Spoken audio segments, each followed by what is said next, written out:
E aí, pessoal, tudo bem? Como que vocês estão? Bom, esse vídeo então vai para a playlist de Relações Humanas e Sentimentos. Ah, Essa síndrome do impostor tem um pouco dos dois e a gente vai falar sobre isso, mas antes eu preciso dar alguns avisos para vocês a respeito do vídeo em si. Primeiro, não é Fausto falando com a humanidade sobre como a síndrome do impostor se aplica a todo mundo, porque não existe isso. Então, basicamente, é eu conversando com uma menina de 23 anos, que eu vou chamar aqui de Kelly Foster. Ela vai entender o porquê, ela vai saber que é ela, porque eu não quero que ela se sinta fragilizada por ter o nome exposto. É, e, e eu quero também que fique claro que aqui não é o psicólogo, psiquiatra ou profissional ou qualquer coisaólogo falando sobre o assunto. Isso daqui é uma conversa de boteco. Então, assim, se você não for a Kelly, sinta-se como alguém que está no boteco escutando duas pessoas conversando, basicamente um monólogo, né? O que eu estou dizendo para ela. É mais ou menos isso, espero que te interesse. E por que iniciar isso? Porque, cara, eu tô há mais de 10 anos trabalhando com pessoas que têm problemas e elas acham que só elas têm esse problema, mas na verdade todo mundo tem esse problema. E aí, assim, todas elas escondem esse problema muito bem, então quando elas saem né, e voltam para os seus escritórios, elas vestem uma máscara e elas são percebidas como alguém que não tem um problema, cercada de pessoas que não têm esse problema também. Então, na teoria, ninguém tem, mas na prática todos têm, e a gente precisa muito conversar sobre isso. Até porque, conversando, é que a gente entende, a gente reflete a respeito e talvez a gente solucione. E se não solucionar, aprende a conviver. Eu acho que esse sentimento esse sentimento de ser uma fraude, com todos os sintomas que a gente pode até mencionar aqui, ele não é algo que seja facilmente solucionável, ele é algo que você precisa entender como funciona para aprender a conviver com isso. É igual diabetes, depressão, você não tem cura, vamos aprender a conviver, né? Bem, então eu não vou ficar aqui perdendo meu tempo dizendo o que é isso, porque se você colocar síndrome do impostor, fraud feeling, né, impostor syndrome, você vai encontrar muito conteúdo explicando muito bem, você vai ver gente muito qualificada falando a respeito. Aliás, o que mais tem aqui é gente com propriedade para falar do assunto e eu estou fugindo disso, eu estou fugindo da parte acadêmica da coisa e eu estou tentando falar sobre como as coisas se aplicam para as pessoas que eu conheço. É, e o que eu tenho para dizer para você, Kelly, é engraçado. A gente trabalha há muito pouco tempo e uma das coisas legais de assim envelhecer é perceber que você vai criando diferentes formas de atração pelas pessoas. E aí eu desenvolvi uma atração não de pai, porque aí acho que já é demais, mas como de um irmão mais velho, bem mais velho, ou então como se você fosse uma sobrinha muito querida que eu quero muito. Dá vontade de eu pegar essa agonia toda que você tem nos ombros e tirá-la de você, assim, e assim, tirar alguma coisa que está na frente dos seus olhos e fazer você enxergar que dá para você levar a sua vida de uma maneira muito mais leve do que você leva. Dá para tirar um pouco dessa angústia. Não dá para tirar 100% da angústia do ser humano, mas assim, boa parte do que você tem dá. E é isso que me motiva. Bom, então, coisas que talvez, tá? Eu estou pressupondo, coisas que talvez você sinta que o que você tem, o espaço que você tem, o reconhecimento que você tem, a renda que você tem da sua empresa não é suficiente para realizar todos os seus sonhos. Não dá para comprar o que você quer, não dá para fazer o que você quer, não dá para tudo isso. Você tem que crescer ainda mais. Por outro lado, você acha que o que você faz, o que você entrega para a empresa é pouco por aquilo que eles te dão, que eles te pagam. Então a empresa está lá te dando salário e benefícios por um trabalho que você considera muito pequeno para o valor que eles te pagam e esse pequeno é muito pouco para aquilo que você quer na vida. E o que eu tenho para te dizer é você não está sozinha. Isso que eu falei, essa situação aqui descreve 90, talvez quase 100% dos profissionais. Estatística é uma maravilha, né? Você chuta qualquer número e aí o negócio passa a ser verdade. Quase todo mundo no mercado tem essa sensação. Ninguém está feliz com o que tem, todo mundo precisa de mais, só que tem aquela sensação de que está enganando a empresa, tem aquela sensação de que está sendo muito bem pago por uma atividade que não vale tanto assim e que ela poderia ser facilmente descartada ou substituída. Bom, em qualquer empresa, em qualquer lugar, a imensa maioria das pessoas é substituível e é descartável. Às vezes até pessoas em posições chave de comando, elas são removidas e substituídas e a empresa sobrevive e as coisas continuam. Ninguém é insubstituível dessa forma. E a gente tem que aprender a lidar com esse sentimento de ser substituível e de ser descartável a qualquer momento. Ainda assim, você precisa entender que você tem a sua especialidade e você precisa reconhecer o valor dela. Então, qual é o valor da sua especialidade? Imagina como um pizzaiolo profissional se sente. O cara passou, tipo, a vida inteira e o que ele sabe fazer é abrir uma massa. Mas você já foi abrir uma massa lá e colocar uma pizza no forno e manusear uma pizza no forno além e depois tirar ela sem que ela queime, sem que ela fique crua? Você percebe que, assim, a tarefa mais banal, quando você olha de uma outra perspectiva, você vê que é muito difícil de lidar e que tem muitas variáveis ali. Verbo to be, qualquer um sabe. Qualquer um sabe. Agora, você já imaginou como é uma pessoa desenvolver a habilidade de explicar verbo to be para todo tipo de pessoa que existe e que precisa aprender naquele momento? Então, assim, você precisa aprender não só a reconhecer a sua especialidade, o quão boa você é naquilo que você faz, mas você também tem que perceber que essa sua especialidade ela tem um valor no momento em que ela é exigida. E você não pode querer que... Qual é o problema? Os profissionais hoje em dia eles são contratados para ficar dentro da empresa durante 40 horas semanais. Eles têm que ficar à disposição da empresa durante 40 horas numa semana. O problema é que a empresa não demanda a especialidade daquela pessoa durante essas 40 horas todas. Então, o que todo mundo faz na grande maioria dos escritórios das grandes corporações do país e do mundo, talvez? Enrolam, porque não tem o que fazer. Né? Você é um pizzaiolo que consegue fazer, tipo, 2 pizzas por minuto. Não, estou exagerando, né? Que você leva uns 2 minutos ou 5 minutos para abrir, fazer, montar uma pizza, só que você fica lá 8 horas por dia e você precisa de umas 15, 20. Você consegue entender que o fluxo de trabalho não necessariamente você vai ser aproveitado em 100% do seu potencial? Imagina um advogado que é contratado por uma empresa para defender os interesses da empresa e essa empresa passa 3 meses sem receber nenhum processo. Você acha que esse advogado ali é uma fraude? Não, ele está qualificado para defender a empresa a qualquer momento que a empresa precise. E a empresa saber que ela pode contar com um profissional para entregar a ela aquilo que ela precisa no exato momento em que ela precisa, tem o seu valor. Então, não pode passar a sua avaliação como pessoa é uma coisa, estamos limitados no profissional ainda. A avaliação de pessoa é muito mais complexa. Como profissional, você não pode se avaliar pelo resultado imediato que você entrega para a empresa e o lucro que isso gera. Porque o funcionário adora fazer isso, né? Falar assim, não, mas olha quanto eu dou de dinheiro pra empresa e, tipo, os caras me gastam muito mais. Uma hora eles vão perceber que eles estão jogando dinheiro fora e uma hora eles vão perceber que eles estão sendo bestas e eles vão me mandar embora. Isso faz parte da síndrome do impostor. Esse negócio de, qualquer hora vão descobrir que não precisam de mim e que eu tô enganando todo mundo com a minha especialidade, quando na verdade você tem a sua especialidade, é que você mesmo já acha que ela é banal demais pra você. A empresa não demanda, isso não é culpa sua, isso não te desmerece como profissional. Percebe? E você está pronto ali. Então, não importa o que você faça. Então, quando aparece alguma demanda e você está lá para responder imediatamente, as pessoas elas vão reconhecer o seu valor. Então imagina esse advogado ficou parado lá 3 meses sem que a empresa sofresse nenhum processo. Vai um cliente insatisfeito, vai e mete um baita de um processo na empresa. O advogado que ficou 3 meses sem fazer nada, pega o negócio, resolve em 1 semana, faz a defesa e vai lá e defende e ganha para a empresa. Você como espectadora desse cenário, você olharia para esse cara e falava, olha só que palhaço, o cara fica 4 meses sem receber, aí vem um servicinho para ele faz e fica aí, ó. Como se ele fosse necessário para a empresa. É claro que ele é necessário para a empresa. Não estamos falando de terceirização aqui, mas você percebe que, né, dava para mandar embora o cara, dava, mas a escolha da empresa de mantê-lo não é burra. Né? E também não dá para você associar a geração de valor que justifica o salário que você recebe simplesmente a partir da lucratividade da sua atividade em si.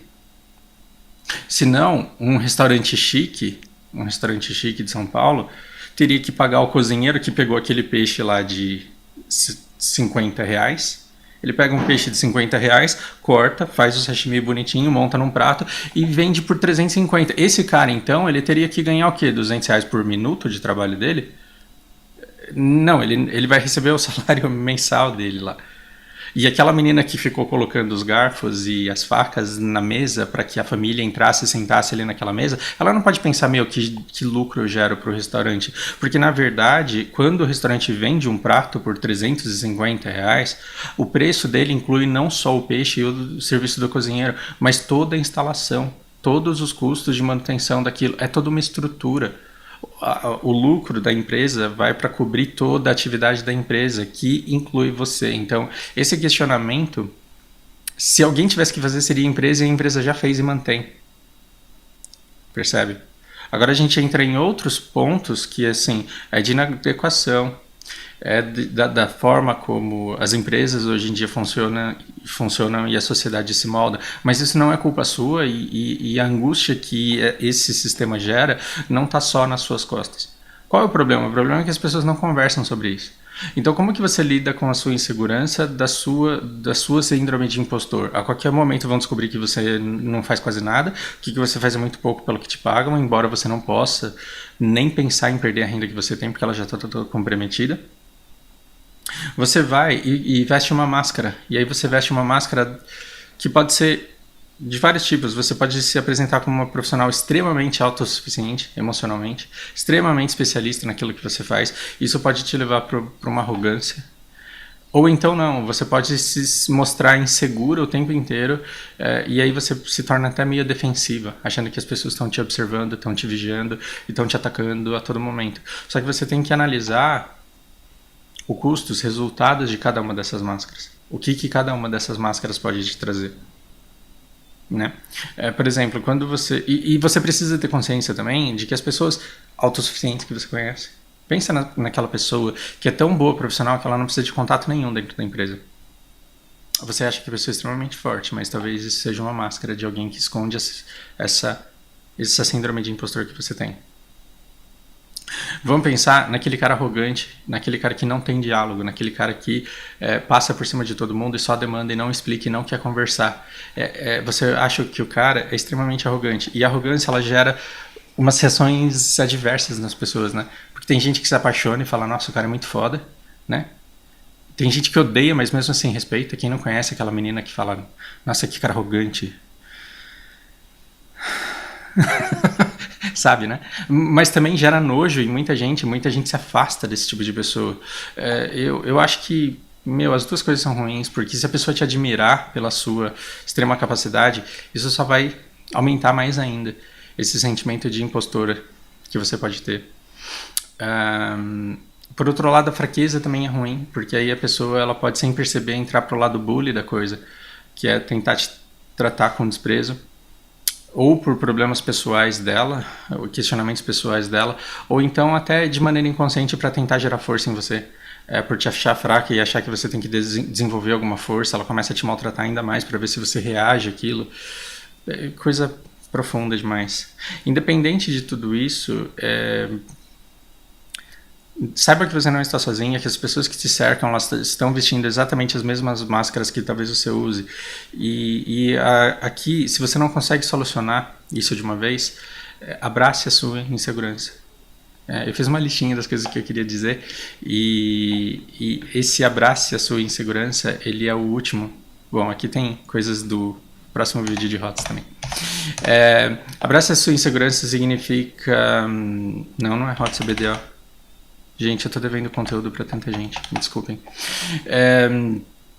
Quando eu falo abraçar a sua insegurança, tudo bem ser inseguro. Você não precisa ser seguro o tempo inteiro. Você só não pode deixar que essa insegurança te leve à paralisia. Se possível, você deve direcionar essa insegurança a um melhor desenvolvimento pessoal. E quando você começa a se reconhecer e se aceitar como insegura, você começa a confiar mais nas pessoas e compartilhar essa insegurança com elas e conversar abertamente com elas. E aí você descobre que elas também têm a mesma coisa, e aí vocês passam a se apoiar. E aí as pessoas se surpreendem porque elas achavam que elas também estavam sozinhas e de repente elas podem conversar sobre coisas que elas precisam. E aí você chega num outro ponto, que o que... Desculpa, não posso evitar o movimento na minha rua. Você chega a uma outra conclusão de que o que mantém as pessoas no mercado não é a brilhante performance que elas têm, é justamente as conexões que elas geram com as pessoas, que vão mantê-las ali ou vão levá-las para onde quer que elas vão tentar te levar para onde quer que elas forem. Quando eu digo abraçar a insegurança, sim, conseguir aceitar que você nunca vai ter esse controle de tudo, mas que você vai conseguir tomar a melhor decisão no melhor momento, quando essa decisão se fizer necessária. E que, mesmo que eventualmente a empresa passe a não precisar mais das suas habilidades, você vai ter desenvolvido ainda melhor essas habilidades para que você possa desempenhá-las em algum outro lugar. E é por isso que você precisa, de toda forma, tentar se aproximar das pessoas. Não é manipular e usar as pessoas para conseguir o que você quer. Não, é criar vínculos de verdade com elas. O problema é que esse sentimento de fraude ele pode te levar ao isolamento da autossuficiência. Né? É do tipo, eu tô tão insegura naquilo que eu faço que eu vou ficar na minha aqui, porque se alguém me fizer alguma pergunta, vão perceber que eu não sei responder. Não, você tem que procurar as respostas, você tem que entender muito daquilo que você faz e estar leve para conversar com as pessoas a todo tempo, porque aí você se torna não só uma profissional que está pronta para entregar para as pessoas aquilo que elas precisam no momento que elas precisam, claro, no que refere ao seu trabalho, mas você também se torna uma pessoa agradável de se conviver. E hoje em dia é uma das coisas que mais gera estabilidade. É o quanto as pessoas elas te querem por perto. Porque a gente está em constante mudança e essa mudança exige adaptação. E quando você se mostra agradável e adaptável, quando surge uma mudança que exige que alguma nova atividade seja aprendida e desempenhada, as pessoas vão querer você lá naquela posição para que você faça aquilo. Isso não significa que você precisa ser a queridinha da empresa. Não é isso. Você não precisa ser a top, a melhor, a que mais se destaca. Mas aquela pessoa leve que sempre está ali. E que sempre está estável, talvez. Emocionalmente. Ou pelo menos finge isso muito bem, porque eu acho que hoje em dia ninguém é estável. Fez algum sentido para você? Tomara que sim. Eu acho que as pessoas elas precisavam realmente entender que isso está presente em todo mundo, porque aí acabaria com essa palhaçada de achar que quando você fala sobre isso, você se fragiliza. Uma das coisas que eu não entendo as pessoas na vida delas é quando elas olham para uma pessoa, olham para o lado e olham para outra e falam: naquela ali eu confio, naquela ali eu não confio não, naquela ali mais ou menos, mas na verdade eu não confio em ninguém. Esse confiar ele se diz a respeito do quê? Inúmeros contextos, mas eu vou citar um que me incomoda. Às vezes você fala, uma pessoa fala eu não confio naquela pessoa, no sentido de eu não vou me abrir com ela, eu não vou dizer que eu tenho esse sentimento, essa síndrome do impostor, porque senão ela vai me ver dessa forma e isso vai me prejudicar. Prejudicar como? Só se a forma como ela te enxerga te incomoda. E se você aceita em você primeiro isso, se você aceita que você tem essa insegurança, o fato da outra pessoa achar que você é insegura não vai te incomodar, porque você é mesmo e você meio que tá cagando para esconder isso. Esse é o ideal. Porque quando você chega nesse ponto, meio que você pode confiar em todo mundo. Claro, com ressalvas, pelo amor de Deus, não vai sair falando no megafone lá da empresa que você tem isso. Mas pelo menos para que você não se apavore em relação à maneira como as pessoas te enxergam. Percebe? E aí quando você achar que isso não é só com você e achar que isso não é um problema que ninguém pode descobrir que você tem, você consegue até conversando abertamente sobre isso, entender melhor como as outras pessoas à sua volta te enxergam. E talvez essa perspectiva delas te convença e te dê mais segurança, porque não tem nada pior do que você ser elogiado por todo mundo e ficar escutando um monte de coisas bonitas e falar, na verdade, mal sabem elas que eu tô aqui enganando todo mundo e uma hora elas vão perceber a verdade, isso é horrível. E isso é uma coisa que você deve tentar tirar das suas costas. Eu tiraria. Mais uma vez eu estou falando da teoria de uma coisa que não é fácil de aplicar, porque se fosse fácil de aplicar eu não teria nada disso e na verdade eu tenho. Então eu admito para mim e para você, e eu cheguei num ponto em que eu acho que isso não me fragiliza mais e que não faça eu me sentir de fato incompetente. Então, se você me fizer qualquer elogio, talvez eu dê um sorriso e talvez eu acredite que é verdade. Embora eu, da minha perspectiva, não veja dessa forma. Para mim é um trabalho muito irregular, mas eu reconheço que para você isso pode ter valor. Eu acho que a maneira como eu te explico, passive voice, present perfect, eu acho a coisa mais banal do mundo. Mas para você que está precisando exatamente daquele conhecimento, exatamente daquele vocabulário, daquela palavra naquela hora, para você pode ter um imenso valor. E eu queria que você se colocasse no lugar das pessoas que te cercam e enxergasse que quando você dá suas respostas, quando você dá os seus feedbacks, quando você dá os seus replies, as pessoas absorvem exatamente isso de você. E às vezes o questionamento da qualidade do seu trabalho pode ser uma manifestação não da insatisfação do seu trabalho, mas do desespero de alguém que concorre com você à mesma vaga. E aí, assim, quando você está se afogando, você não pode ficar com raiva da pessoa que está tentando agarrar o único tronco que tem lá. Entende? Que assim, essa crítica ao seu trabalho, ela pode não ser um ataque a você, pode ser uma atitude desesperada de alguém que quer provar que também tem valor. Então, talvez essa pessoa tenha essa síndrome do impostor muito mais forte do que você e ela merecesse pena, dó, ou descaso, desprezo, talvez. Mas você não deveria dar direito a essa pessoa desesperada de mexer ainda mais com o seu equilíbrio. Perceba? Mas isso é conversa para muito tempo e esse vídeo já ficou longo demais. Isso é o começo de uma conversa que eu quero que você escute, reflita e depois a gente continua trabalhando no assunto, se possível, e tomara que tenha resultado. Para quem ficou escutando aí do fundo da sala, espero que tenha sido útil e até a próxima.